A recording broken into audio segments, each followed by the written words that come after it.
حسین سارے جانثاروں کی قربانی دینے کے بعد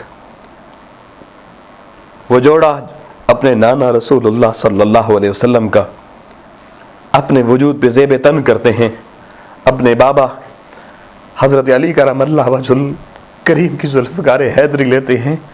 18 خانوادے کے احباب کی قربانی پیش کر چکے ہیں اور فقط ایک بیمار سجاد زین العابدین کو خیموں میں چھوڑتے ہیں۔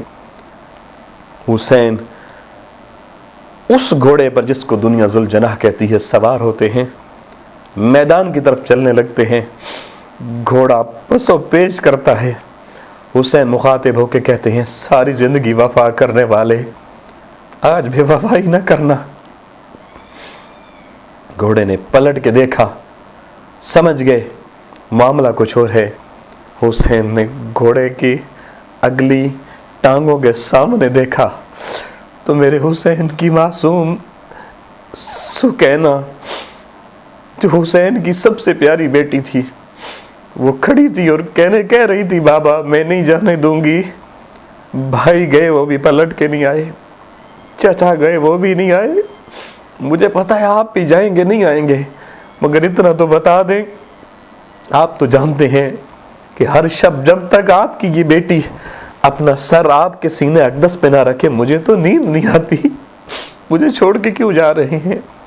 میرے حسین نے گھوڑے سے اتر کر بیٹی کو سینے سے لگایا اور کہا، بیٹے میرے شہادت کے رستے میں رکاوٹ نہ بننا، تیرا بابا وہاں جا رہا ہے جہاں آپ کی پیاس بجھانے کے لیے کوثر کے جام لے گا، میری بیٹی صبر کرو۔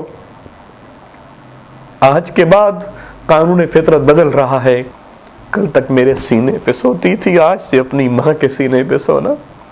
بیٹی کو دلاسا دیا، بہن سیدہ زینب کے حوالے کیا، اور میرا حسین کربلا کی سرزمین پر شاہ سوار کربلا بن کر حسینی فوج کے سامنے کھڑے ہوئے اور کھڑے ہو کر اپنی زندگی کا آخری خطبہ میرے حسین نے ارشاد فرمایا۔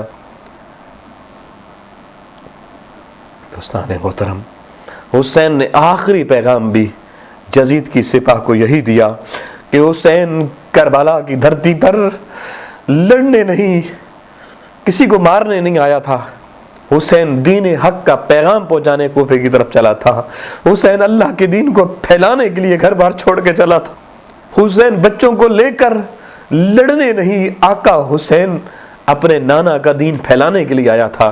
مگر ظالم و بدبختو، تم مجھے صرف اتنا بتاؤ، قیامت کو رسول خدا کی بارگاہ میں کیا منہ لے کر جاؤ گے؟ وہ لاشیں دیکھو، میرے اصغر کا لاشا، میرے اکبر کا لاشا، میرے قاسم کا لاشا، اون محمد کے لاشیں دیکھو، یہ تمہاری تلواروں کی خون ہے جو گرائے ہوئے ہیں، تم اس کے بعد کس منہ سے دیندار کہلاؤ گے؟ بس کیا تھا، حسین کا یہ خطبہ دیکھ کر یزید کی فوج کے سپاہی بھی رونا شروع ہو گئے۔ جب شمر نے، خولہ نے، عمر صاحب نے دیکھا کہ اگر حسین نے تھوڑا خطبہ اور جاری رکھا تو ہماری سپاہ تو ہمیں چھوڑ کے کہیں حسین کے ساتھی نہ بن جائے، اس وقت اعلان کیا کہ حسین کو بولنے کا موقع نہ دو، ٹوٹ پڑو۔ عزیزان محترم، 22,000 سے زیادہ تلواریں، نیزے، بھالے میرے آقا حسین پر ٹوٹ پڑے۔ اکیلا حسین ہے، 20 کی لاشیں کندھوں پہ اٹھا چکا ہے، 3 دن کا پیاسا اور بھوکا ہے، اور 22-23 ہزار تلواروں تیروں کی زد میں ہے، مگر اللہ اکبر کی صدا لگاتے ہوئے میرا حسین ذوالفقار حیدری کو گھماتا ہے، یزیدی بھیڑ بکریوں کی طرح بھاگتے چلے جاتے ہیں۔ کمسان کی جنگ ہوئی، حسین کی تلوار کبھی مشرق سے بلند کبھی مغرب کی طرف بلند ہو کے لہراتی ہے، دشمن گرتے چلے جاتے ہیں، حتیٰ کہ حملوں کی وہ کثرت، وہ بہتات ہوئی کہ آقا حسین علیہ السلام کے وجود اقدس پہ کوئی ایک مقام ایسے نہیں تھا جہاں تیر، تلوار، نیزہ یا بھالا نہ لگا ہو۔ خون کا خضاب وجود حسین کو لگ گیا۔ آخری صدا بلند کی، سن لو یزیدیو، قیامت کو نانا کو بتاؤں گا تم میں سے کس کس اس نے میرے وجود پہ کون کون سا زخم لگایا؟ یہ وجود عطر ہے جس کو مصطفیٰ اپنے لبوں سے چوما کرتے تھے، آج تمہارے تیر اور تلواریں اس پہ لگ رہے ہیں۔ یزیدی فوج حسین کی ہیبت سے چھٹی اور حسین نے کربلا کے ریگزار پر اپنی جبین اللہ کی حضوری میں سجدے پہ رکھی، تلواریں چلی۔ حسین حالت سجدہ میں اللہ کی بارگاہ میں جا پہنچے۔ میرے نبی کریم علیہ السلام نے فرمایا، اگر کوئی شخص حالت احرام میں حرم میں شہید کر دیا جائے، قیامت کو اسی حال میں اٹھے گا کہ وجود پہ احرام ہوگا، لبیک کی صدائیں ہوگی۔ اے دنیا کے مسافروں، حسین ایک ہاتھ میں تلوار، جبین اللہ کی حضوری میں سجدے پر ہے۔ قیامت کو کوئی کس عالم میں اٹھے گا؟ علی کا شہزادہ،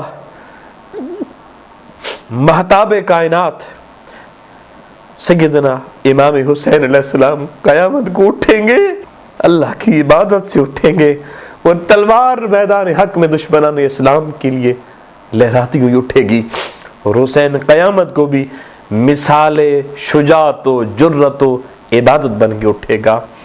انا للہ و انا الیہ راجعون۔